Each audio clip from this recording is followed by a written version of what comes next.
Yesterday was a very bad day in the stock market. So, what the hell happened in the stock market on June 11, 2020? Why did the market crash on 11 June 2020, making it lose most of its gains? Yesterday, the market drop was anticipated but people didn't think that it would drop nearly 5% in almost all major indices. The Dow just dropped by 1862 points, making it the worst day since the drop of March 16, 2020. In the graph, you can see that yesterday's drop is the fourth biggest drop in 2020, and we are not sure how long this bearish market will last.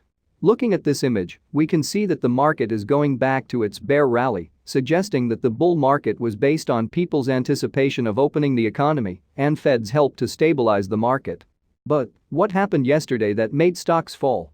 The three most important reasons are: first one is the FOMC meeting which was held, and the Fed Chairman Jerome Powell coming out with bad news regarding the economic forecast. And second one is the rise in number of virus cases as states started to open up the economy. And the last is panic selling. So, the Fed said that the GDP of the US is about to contract by 6.5%. Which means we cannot see a bounce back in the economy at least until 2021. Also, he said that there will be no interest rate hikes until 2022. Imagine what does this means. There were so many negative news running around from months, for example like record level unemployment, historic drop in consumer confidence, and drop in retail sales. Even Buffett indicator is showing that the market is significantly overvalued. But the market was going up like there is no end. And the Fed, who was saving the banks and corporates, are now saying that the economy is not going to recover at least until 2021, or in the worst case scenario until 2022. Jerome Powell said, "We're not thinking about raising rates. We're not even thinking about raising rates." The Fed's statement noted that financial conditions have improved, pointing to optimism over an economic recovery.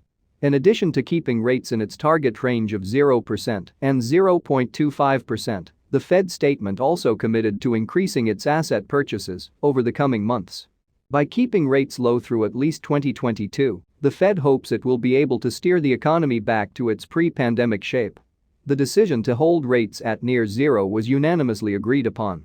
This means more banks and corporations can borrow money with nearly 0% interest.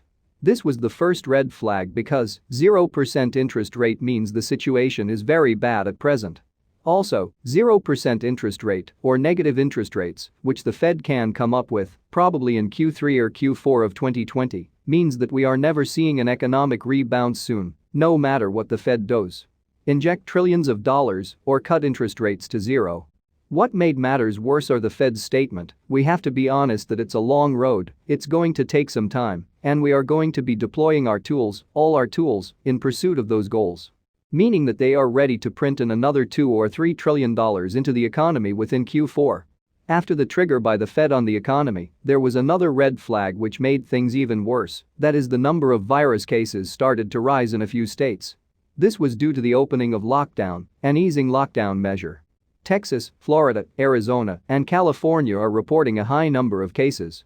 Texas showed the highest single-day spike just when lockdown measures were eased.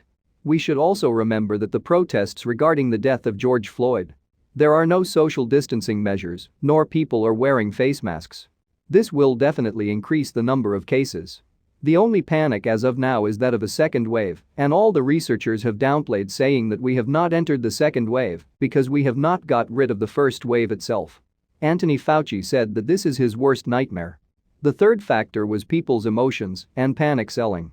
When stocks crash like there is no tomorrow, people feel very insecure about their holding, hence most of them panic sell, and most people did the same.